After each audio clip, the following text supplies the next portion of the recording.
Hi, I'm Jimmy, I'm Susie. and we're 365 Camper. So I guess one of the first things probably tell you a little bit about who we are and why we're here and why we're doing this. I'll let Jimmy tell you a little bit about me. Oh, I guess we're doing that. Okay, so this is Susie. Susie is definitely somebody you got to be careful about because she is definitely the person who, if you dare her, we're doing it.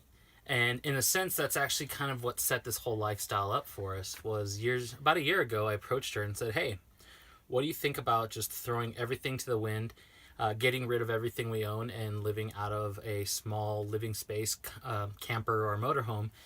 And she was all for it, and it was kind of almost like instant yes. And I was like, no, no, no, really, I want you to think about what I'm asking you to do. And she's like, I'm for it, let's do it. I think that sums up her personality pretty well, in that she's absolutely loves living in the moment, so much so to the point of almost throwing caution to the wind. She's adventurous. She's definitely got an amazing amount of energy, so she really pushes us to get the most out of every single day. We love to try to fit way too many. We love to try to fit way too many things into one day, and so but it makes for an exciting livelihood. That's for sure. And Jimmy is like me in the sense where he likes to do a lot of things. I think that's why we get along so well. He loves the outdoors, so we love to go hiking and biking and kayaking and shooting and fishing and all those fun things. But part of the funny thing is that Jimmy is an Eagle Scout and he's very much by the book. He's a rule follower, and I am not. So that makes it pretty funny when we're together because he's always wanting to go by the book and do the things you should do. And of course, I am all game for being respectful of camping and the rules involved in that. But it's kind of funny that he is so strict on following the rules at times.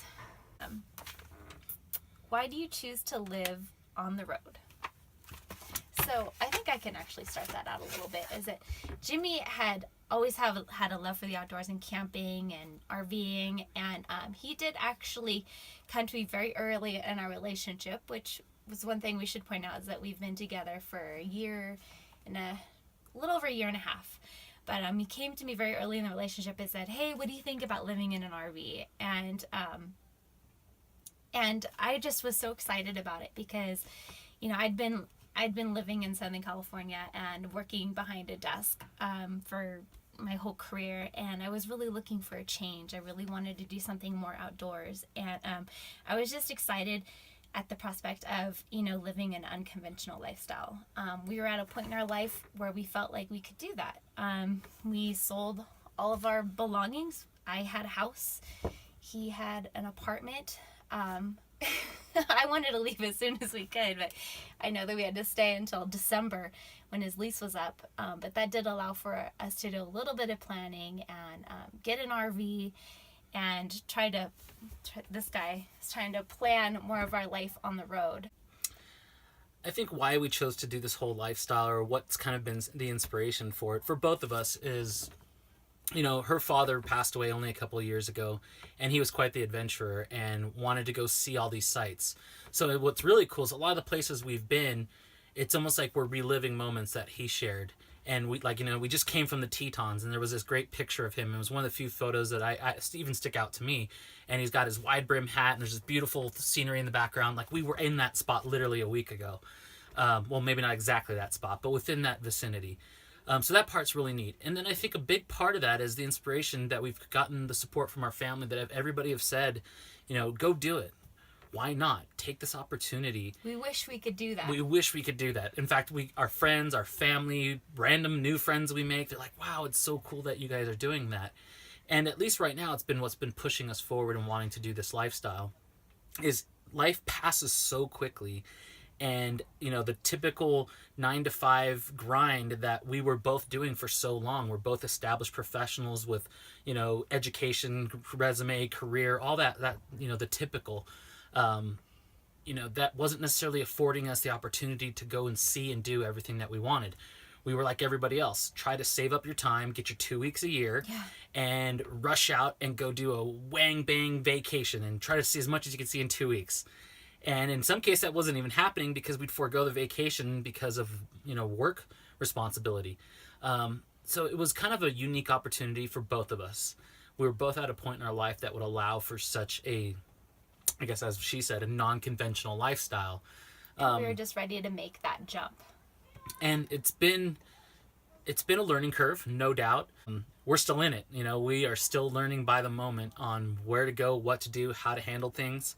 And part of it is also unlearning. I think that's one of the biggest challenges that I've had. I think she took to it like fish to water. She's like, no structure, woo! Programmed some of that and allowed us to kind of just be in the moment and enjoy and take in all the sights and the opportunities that afford us that we're doing. But we definitely want to get absolutely everything we can out of it. So we wanted to kind of bring you outside so you could kind of see, one, this is a daily occurrence for us. This is our home. This is our office, working outdoors, not always surrounded by beautiful trees, but in this particular case, we're here in Lake Tahoe, California, and this is our office. That's a lot of part why what maybe sets us a little bit apart from perhaps some of the other people that you might meet that are doing this full time. One is probably a big part our age. Your typical RVer is of the retired persuasion, or somebody that is financially well off. We are neither of retired nor are we financially well off. We're just pretty normal people that kind of made a move and save some money and put away some money to try to sustain this lifestyle, along with trying to find money along the way. So what makes us different probably is the fact that we're new to this. We've only been doing it for maybe 8 months now. January 1st, January 2016 was our launch date. Yep, we literally celebrated New Year's with our family and moved into our home. So what makes us different is that we're new to this and we're kind of in that first year where we are trying to see everything. You read a lot from the experienced RVers, and they tell you the way to sustain this lifestyle is to find a nice spot and hang out for a while. Try to travel as few miles as possible because mileage and gas and all that is expensive. Eventually we'll get there. Right now we're on the mad dash to see the national parks, especially with the weather being gorgeous. We've literally just done a huge button hook of the Northwest and the West. And here we are back in California, Northern California, but we're kind of making our way down. So I think that's maybe a big part of what makes us different is... Yeah, it's just that we have a lot to learn. We still learn certain tricks to make camping easier. We've learned a lot of, just knowledge about staying at different campgrounds, what works, what doesn't work. I think that's a black art. How to get into campgrounds is a black art. I mean, it's almost like a lottery getting camping spots at times. I think also where we're camped is kind of not all that important, considering that right now our personalities and our livelihood is to get out and adventure. So where our camper is usually just a place for us to sleep.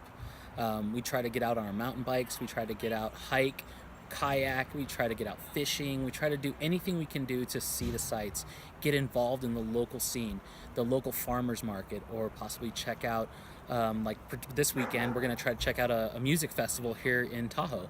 And we actually have a friend visiting. Yeah, so we have a couple friends visiting up from too. San Francisco. So the four of us are going to go check out a music festival. We'll probably be the oldest people there, but that's okay. But we're just excited to go experience anything we can. And that's kind of been our motto for this adventure, is not to, well, I've had to make it my motto, is not to plan so much and kind of let life go as it will. And today we're in a gorgeous spot. Tomorrow we might be sleeping at a Walmart. It's just the way it is. This is true. And it happened only a couple nights ago. We were in a Walmart parking lot. So you never know where you're going to end up. So a lot of people ask us, why do we do this? I think that actually leads a big part into why do we want to be a part of a show that promotes this. We're normal people. We're, like we mentioned, we're not wealthy, we're not retired, and we really want to show people that There's so much to see, and it amazes us how many people will never see the beauty that is within a short distance of their home, places that we've never seen. And here in the short time we've been on the road, we've been able to experience some of the most prolific, beautiful, is that even correct English? Yeah. The prolific beauty of the United States. We want to inspire other people, you know. That's why we take all the pictures that we do. It's for ourselves, it's for our own digital photo book. I just got an accent all of a sudden. It's for our own photo book. It's kind of a cool way to have a digital memoir of all the things that we've done. And really, it's wanting to try to kind of maybe help show people how simple, with some catches, this lifestyle really can be. When you're not worried about the traditional needs of society, you kind of find that things that are important are, you know, can you find a spot to camp for the night? How well is your systems working? You know, is your refrigerator up to par that day? You know, those are the little things. You know, are you in direct sunlight for your solar system? You know, your worries really start to change, and then you start to be able to focus on each other. That's a big part of it, and you can begin to be able to appreciate the beauty of nature. And by no means are we like, you know, your typical like tree hugger hippie types or anything. Well, maybe she is. Our RV itself, we bought older, and we've just invested a lot of our own sweat equity into it, making it our own. You know, changing the wall color, changing the curtains, changing the upholstery.